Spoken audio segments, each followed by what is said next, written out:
Hi hello. അപ്പോൾ ഞാനുണ്ടല്ലോ വയനാട് എൻ്റെ വീട്ടിൽ നിൽക്കാൻ പോയപ്പോഴേ ഞാൻ എൻ്റെ വല്യമ്മേൻ്റെ വീട്ടിലും കൂടെ പോയിട്ടുണ്ടായിരുന്നു കേട്ടോ.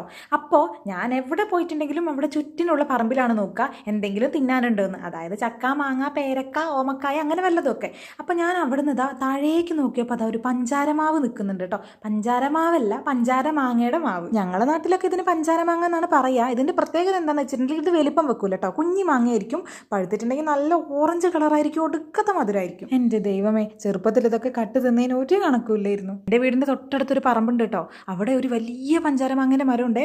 നല്ല മഴക്കാലം ആകുന്ന സമയത്ത് രാവിലെ പോയിട്ടുണ്ടെങ്കിൽ നിറയെ മാങ്ങ വീണിട്ടുണ്ടാവും കേട്ടോ. അവരാണെങ്കിൽ വീടിന് ചുറ്റും അതിൽ കെട്ടി വെച്ചിട്ടുണ്ട്. അപ്പം എനിക്കതൊന്നും ഒരു പ്രശ്നമില്ല. ഫ്രണ്ട്സിനെ ഒന്നും കൂട്ടാണ്ട് ഞാൻ മാത്രം പോയി ഓടിപ്പോയിട്ടുള്ള മാങ്ങ മുഴുവൻ പെറുക്കിയിട്ട് വരുവേ. ആ വീട്ടുകാർ എണീക്കുന്നതിന് മുന്നേ, എന്തിന് അമ്പലത്തിൽ പാട്ട് വെക്കുന്നതിന് മുന്നേ ഒരു ടോർച്ചും കൊണ്ട് ഞാൻ അവിടെ എത്തിയിട്ടുണ്ടാവും. അതൊക്കെ ഒരു കാലം.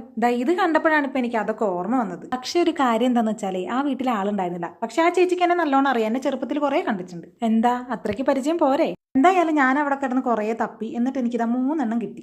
3 എന്തായാലും ഇത് കൊണ്ടുപോയിട്ട് ഞാൻ പുളിശ്ശേരി വെക്കും. അതിന്റെ മണം ഉണ്ടല്ലോ, നല്ല അടിപൊളി മണമായിരുന്നു കേട്ടോ. ഈ അടുത്ത കാലത്തൊന്നും എനിക്ക് പഞ്ചാരമാങ്ങ കിട്ടിയിട്ടില്ല കേട്ടോ. അങ്ങനെ ആർത്തിയോടെ, ആഹ്ലാദത്തോടെ, സന്തോഷത്തോടെ ഞാൻ വീട്ടിലേക്ക് മടങ്ങി. ഇപ്പോഴാണ് അത് സംഭവിച്ചത്. പീരീഡ്സ്, ഒടുക്കത്തെ വയറുവേദനയും നടുവേദനയും. ഈ 2 ദിവസം എന്തായാലും കട്ടിൽ നിന്ന് പൊന്തൂല. പിന്നെ സ്വന്തം വീട്ടിലും കൂടെ ആയതുകൊണ്ട് എന്തായാലും ക്ഷീണം അധികമായിരിക്കും.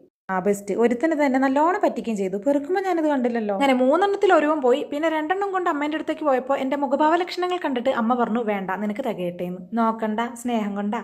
എൻ്റെ മോനോട് ഞാൻ വേണമെന്ന് ചോദിക്കാറില്ല. എനിക്ക് വയ്യ അവൻ്റെ കയ്യിൽ നിന്ന് വാങ്ങിക്കൂട്ടാ. അങ്ങനെ പുളിശ്ശേരി എന്ന മോഹം അല്ലാരെ ഗോവിന്ദ അല്ലേ ഗോവിന്ദ ആയതുകൊണ്ട് ഞാൻ മണത്തൊരു മണിക്കൂർ അങ്ങനെ തന്നെ നിന്നു. പിന്നെ ഒന്നും നോക്കില്ല, എൻ്റെ തോലൊക്കെ പൊളിച്ചത് അതുപോലെ അങ്ങോട്ട് തിന്നു. എൻ്റെ അമ്മോ, മധുരം.